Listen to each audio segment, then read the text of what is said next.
ಓಂ ಶಾಂತಿ. Amrit ವೇಲೆಯ continuation ಭಾಗ ಆಗಿದೆ.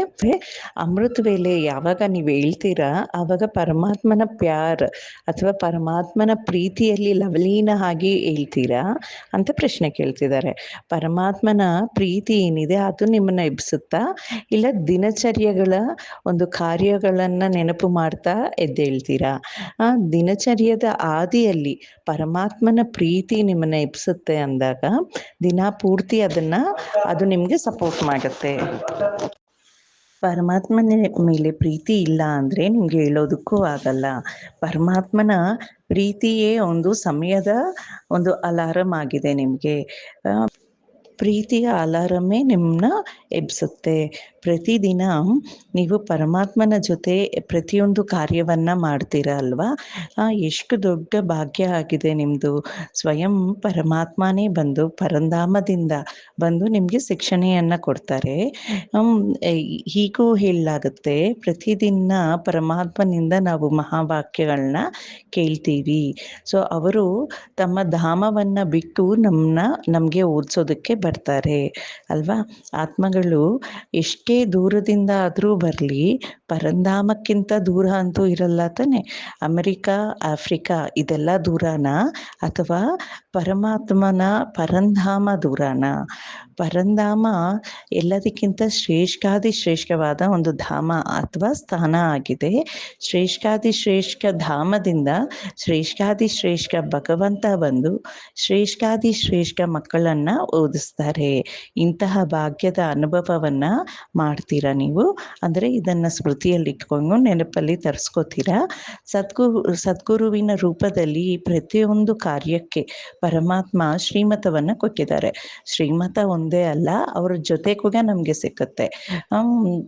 So ಯಾವುದೇ ಒಂದು ಕಾರ್ಯ ನಾವು ಸ್ಟಾರ್ಟ್ ಮಾಡಲಿ, ಪರಮಾತ್ಮ ಅಂತೂ ಅದರ ಜೊತೆ ಅಲ್ಲಿ ಇರ್ತಾರೆ. ಅಂದರೆ ಶ್ರೀಮತದ ಅನುಸಾರ ಕಾರ್ಯವನ್ನು ಮಾಡಿದಾಗ ಪರಮಾತ್ಮನ ಸಹಯೋಗ ಅಂತೂ ನಮಗೆ ಸಿಕ್ಕುತ್ತೆ.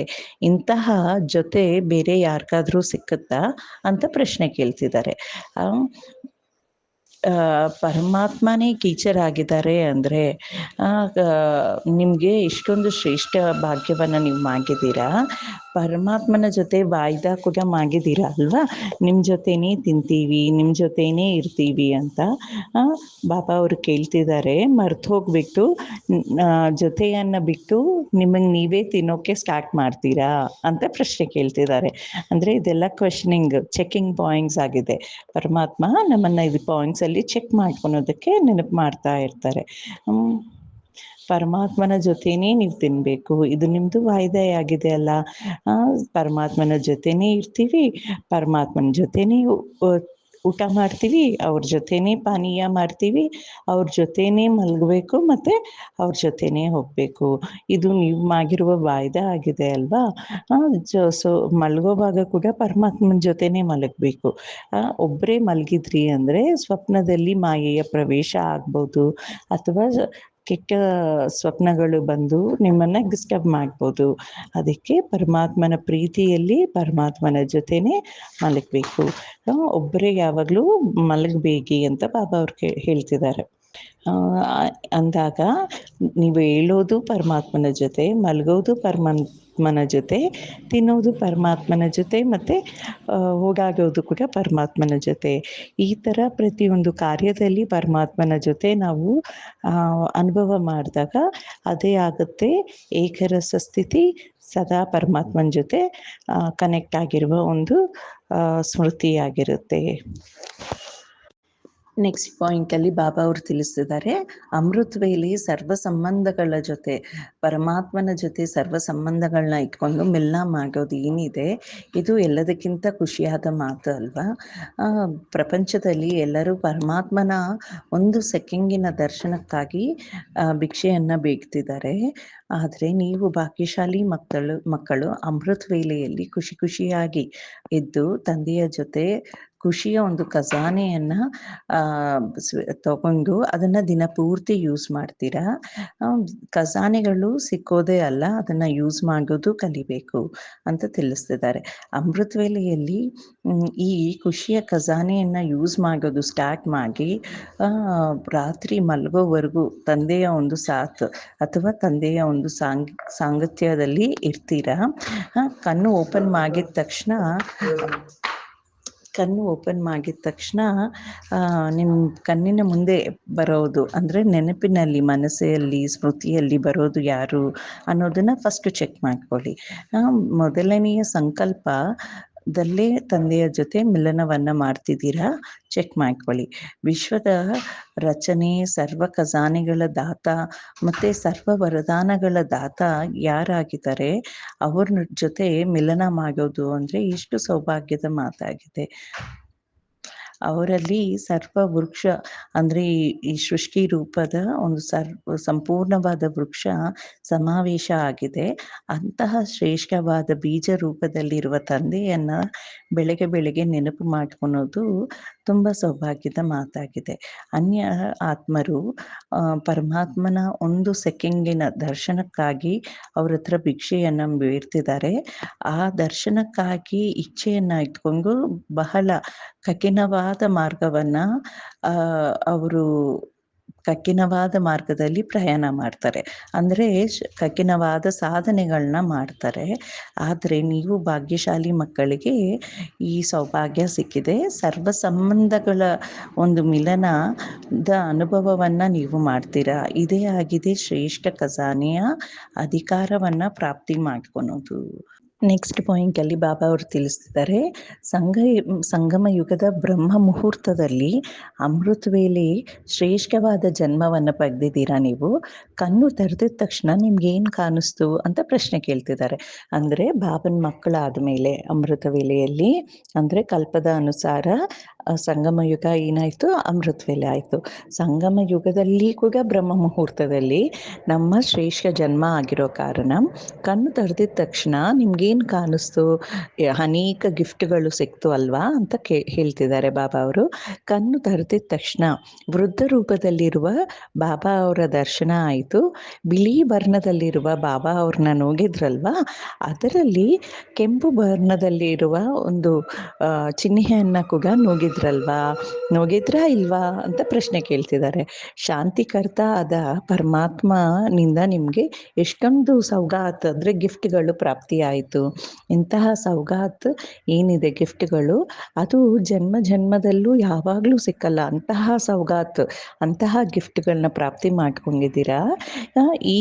ಈ ಗಿಫ್ಟ್ಗಳು ಪ್ರಾಪ್ತಿ ಆದಮೇಲೆ ನೀವು ಯಾವುದನ್ನು ಕೂಡ ಅಂದರೆ ಬೈ ಮಾಡುವ ಒಂದು ಅವಶ್ಯಕತೆ ಇರಲ್ಲ. ಅಂದರೆ ಬೇಕು ಅನ್ನೋದೆಲ್ಲ ಪ್ರಾಪ್ತಿಗಳು ಸಹಜವಾಗಿ ನಮ್ಮ ಹತ್ರನೇ ಬರುತ್ತೆ. ಅಂತಹ ಸೌಭಾಗ್ಯಶಾಲಿ ಆತ್ಮಗಳು ನೀವು ಅಂತ ಹೇಳ್ತಿದ್ದಾರೆ. ಎಲ್ಲದಕ್ಕಿಂತ ಶ್ರೇಷ್ಠವಾದ ಗಿಫ್ಟ್ ನಮಗೇನು ಸಿಕ್ಕಿದೆ, ಹೀರೆ ಸಮಾನ ಅಂದರೆ ವಜ್ರ ಸಮಾನ ಅಮೂಲ್ಯವಾದ ಪರಮಾತ್ಮನ ಜೊತೆ ಸ್ನೇಹದ ಒಂದು ಕಂಗನ್ ಬಳೆ ಸಿಕ್ಕಿದೆ.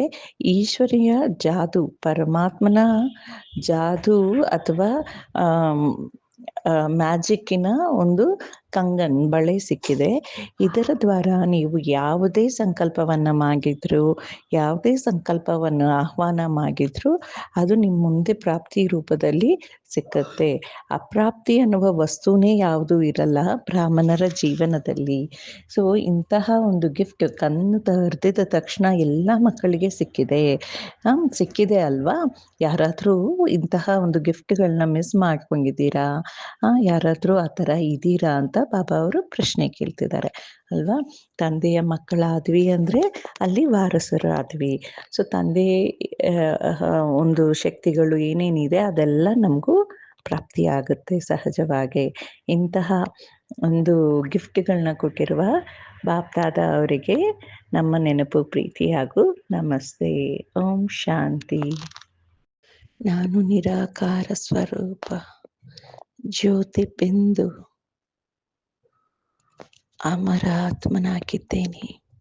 ಅಮರನಾಥನಾದ ಪರಮಾತ್ಮನ ಸಾಮೀಪ್ಯದಲ್ಲಿ ಕುಳಿತುಕೊಂಡು ಅಮರ ಕಥೆಯನ್ನು ಕೇಳುತ್ತಿದ್ದೇನೆ. ಅಮರನಾಥ ನನ್ನ ಆತ್ಮದ ಪ್ರಯಾಣದ ಕಥೆಯನ್ನು ತಿಳಿಸುತ್ತಿದ್ದಾರೆ. ಮರೆತಿರುವ ನನ್ನ ಅಸ್ತಿತ್ವವನ್ನು ನೆನಪು ಮಾಡುತ್ತಿದ್ದಾರೆ. ನಾನು ಆತ್ಮದ ಮೇಲೆ ಇರುವ ಅನೇಕ ಪೊರೆಗಳನ್ನು ಒಂದೊಂದು ಪೊರೆಗಳನ್ನು ಬಿಚ್ಚಿ ನನ್ನ ನಿಜ ಸ್ವರೂಪದ ದರ್ಶನವನ್ನು ಮಾಡಿಸುತ್ತಿದ್ದಾರೆ. ಈ ಸತ್ಯವಾದ ಪ್ರಯಾಣದ ಬಗ್ಗೆ ತಿಳುವಳಿಕೆ ಇರುವುದು ಕೇವಲ ಒಬ್ಬ ಪರಮಾತ್ಮನಿಗೆ ಮಾತ್ರ. ಅವರಲ್ಲದೆ ಬೇರೆ ಯಾರು ಇದರ ಬಗ್ಗೆ ತಿಳಿಸಲು ಸಾಧ್ಯವಿಲ್ಲ.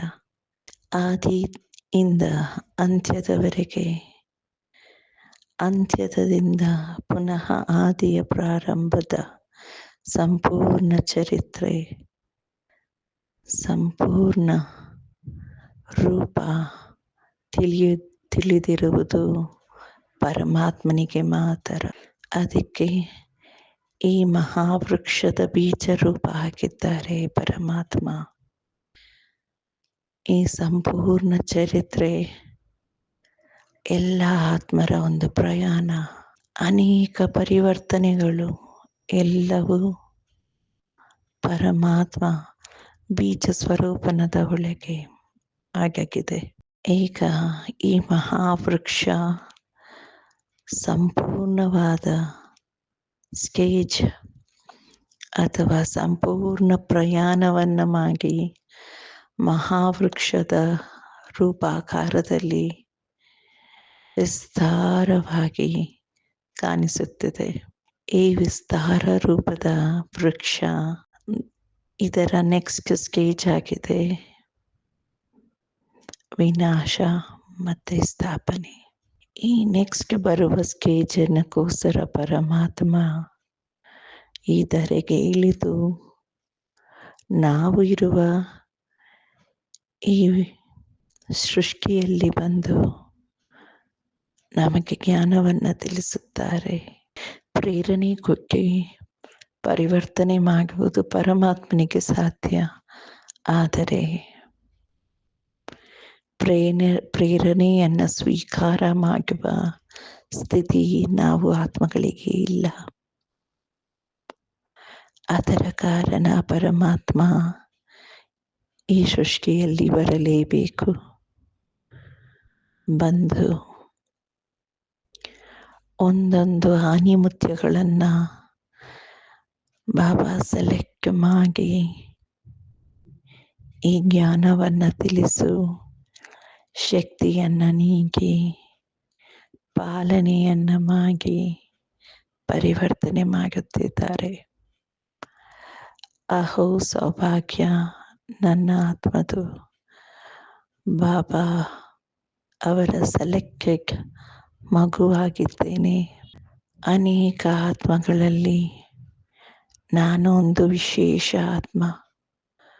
ಪರಮಾತ್ಮ ನನ್ನನ್ನು ಆರಿಸಿದ್ದಾರೆ. ಈ ಶ್ರೇಷ್ಠವಾದ ಒಂದು ರೆಕಗ್ನಿಷನನ್ನು ಪರಮಾತ್ಮನ ದೃಷ್ಟಿಯಲ್ಲಿ ನಾನು ಬಿದ್ದೆ. ಈ ಒಂದು ಸೌಭಾಗ್ಯವನ್ನು ದಿನ ಪೂರ್ತಿ ಸ್ಮೃತಿಯಲ್ಲಿ ಇಟ್ಟುಕೊಂಡು ಬಾಬಾ ಕೊಟ್ಟಿರುವ ಶ್ರೀಮತದ ಅನುಸಾರ